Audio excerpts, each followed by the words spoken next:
মুর্শিদাবাদ জেলাতে। আল্লাহর কসম করে বলছি, আমি আল্লাহর কসম, আপনি আজকে রাতের বেলা গিয়ে ট্রেনে করে দেখে আসতে পারেন, মিথ্যা কি সত্য। আপনার লালগোলা স্টেশন ঢোকার আগে শিয়ালদার দিকের যেতে একটা স্টেশন আছে, তার নাম পীরতলা আছে, পীরতলা। আজ থেকে 10 বছর আগে ওখানে জলসা করতে গেছি, তখন আমার দাড়ি টাড়ি বেশি খুব ভালো ওঠেনি আর কি, মোটামুটি উঠছে 10-15 বছর আগে। তখন মাদ্রাসায় মানে পড়ছি আর নয় পড়ে এলাম, কিছু একটা হবে, যাই হোক। তা আমাকে ভোরবেলাতে তখন গাড়ি টাড়ি ছিল না, আমাকে ট্রেন ধরাতে আসছে।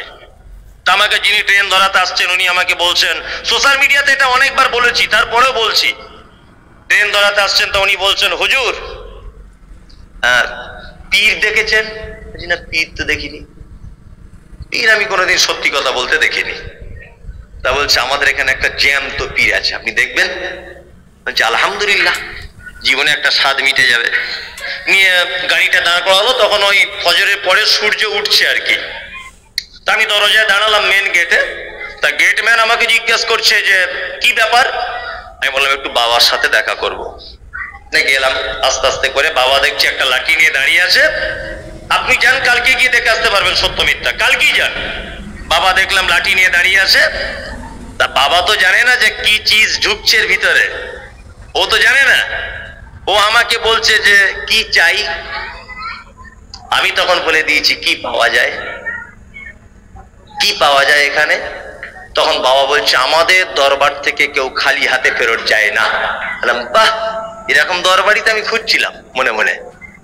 ভালো করে বুঝবেন, দেখছি এরকম সাইজের সব মানে মোরগ, এরকম সাইজের খাসি সব বাঁধা আছে, মানে মানতের। কি বললাম বুঝলেন?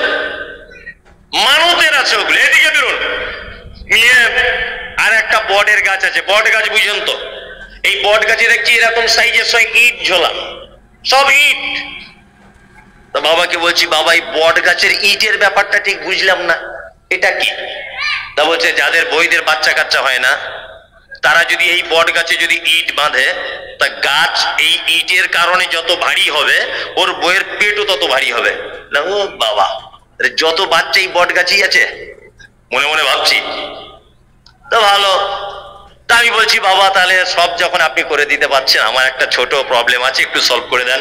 বলছি, কি প্রবলেম বলুন। কোনো আমাদের দরবার থেকে কেউ ফেরত যায় না, সবার মনের বাসনা পূরণ হয়। তো ও তো জানে না মাদ্রাসায় পড়া ছেলেরা কেমন বদমায়েশ হয়। আমার বাপের আমি এক বেটা, আমার মায়ের 4 বেটির পরে আমি একা।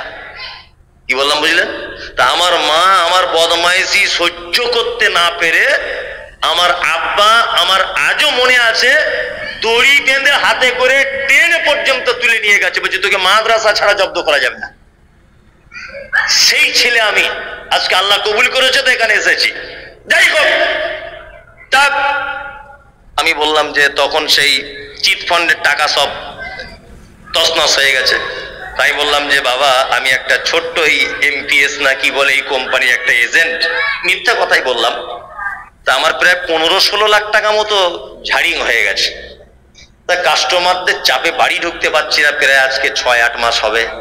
যদি টাকাটা দিয়ে দিতেন তাহলে আমি লোকগুলোকে দিয়ে দিতাম। তো বলছে টাকা পাওয়া যাবে না, ওই যে পাক্কা চিটার, পাক্কা চিটার। মুর্শিদাবাদে বসে তুমি মালদার বইয়ের ছেলে করে দিতে পারছো? হ্যাঁ, মুর্শিদাবাদের মাজার করে তুমি বিহারের মেয়ে ছেলের পেটে বাচ্চা এনে দিতে পারছো, সব করে দিতে পারছো, আর আমার এই সামান্য ব্যাপার করে দিতে পারছো না। এই কাজী নজরুলের একটা কবিতা, আমি তো নজরুল ভক্ত লোক। কাজী নজরুল বলেছেন, ওরে পীর ফকিরের কথা যদি সত্য হতো, তারা কেন রাস্তার ধারে ভিক মেঙে খেত? পীর ফকির তাদের কথা যদি সত্য হবে, তা তারা কেন মাজার করে চিটারি করছে, বসে আছে কেন? তার মানে বোঝা যায় সর্বক্ষেত্রে সর্ব বিষয়ের ক্ষমতা চাওয়া পাওয়া কার হাতে? জোরে বলুন, আল্লাহর হাতে। আল্লাহ ছাড়া কারো কাছে চাওয়া যাবে না। শিরক,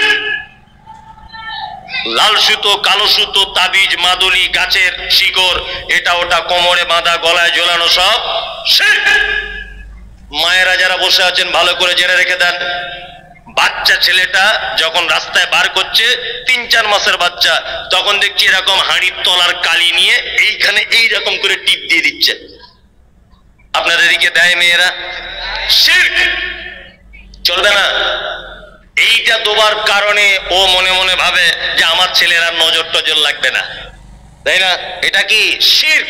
চলবে না, মারাত্মক বড় পাপ। ও চুলোর কালি আপনার ও কি উপকার করতে পারে? কোন উপকার করতে পারে? পারে না।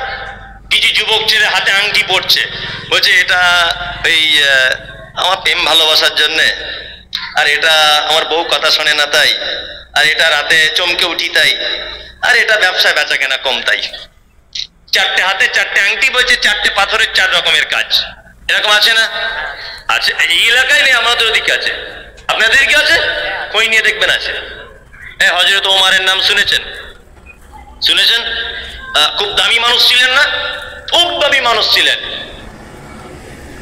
হযরত ওমর।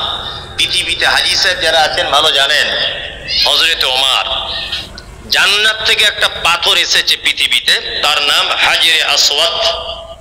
জানেন এটা? সহিহ মুসলিমের একটা হাদিস, আল্লাহ নবী সাল্লাল্লাহু আলাইহি ওয়াসাল্লাম তিনি বলছেন যে এই পাথরটা জান্নাত থেকে যখন আসে তখন দুধের থেকে বেশি সাদা ছিল, কিন্তু বানি আদম পাপের বোঝা নিয়ে চুমু খেতে খেতে খেতে খেতে তাকে একদম কালো কুচকুচি করে দিয়েছে। যারা হাজী সাহেব পাথরের চুমু যারা খেয়ে এসেছেন তারা জানেন। আলহামদুলিল্লাহ, আমি আজ থেকে 2 মাস আগে চুমু খেয়ে এসেছি। কাবাতে আছে পাথরটা, একটা কোনাতে রাখা আছে। 3-4 বার চুমু খেয়ে এসেছি হাজরে আসওয়াদে। যাই হোক, তা হযরতে ওমর ওই পাথরটার কোনাতে দাঁড়িয়ে এইভাবে আঙুল দিয়ে বলছে, পাথর তুমি একটা জড় পদার্থ, তুমি পাথর, তুমি মানুষের উপকারও করতে পারো না, ক্ষতিও করতে পারো না। আমি ওমর, তুমি আমার কোনো কল্যাণও করতে পারো না, অকল্যাণও করতে পারো না। তবে আমি তোমাকে চুমু খাচ্ছি এই কারণে যে আল্লাহর নবী চুমু খেয়েছিলেন তাই। তার মানে জান্নাতের পাথরের ব্যাপারে হযরত ওমর বলছে মানুষের কোনো উপকার করতে পারে না, ক্ষতি করতে পারে না। আর ও চিটিংবাজ, ওর মাথাতে কিছু জোটেনি, ও পাক্কা চিটার।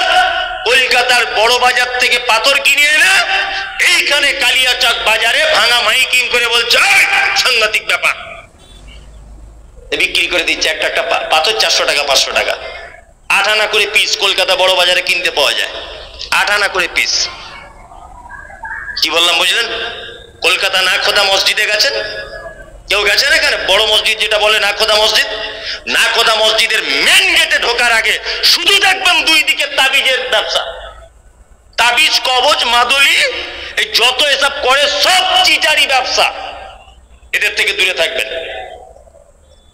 কি বললাম বুঝলেন না? একদম যা কিছু চাওয়া পাওয়া কার কাছে? আল্লাহর কাছে। যাদের হাতে অষ্টধাতু, নবম ধাতু, পঞ্চম ধাতু, ষষ্ঠম ধাতু যা আছে এখন সব খুলে ফেলে দেন, আজকেই সব খুলে ফেলে দেন। সব শিরক মাথায় থাকবে এগুলো অবশ্যই। চলুন, ইয়াকা না'বুদু ওয়া ইয়াকা নাস্তাঈন। ইবাদত কার করব? আল্লাহর। সাহায্য কার কাছে চাইবো? আল্লাহর কাছে চাইবো।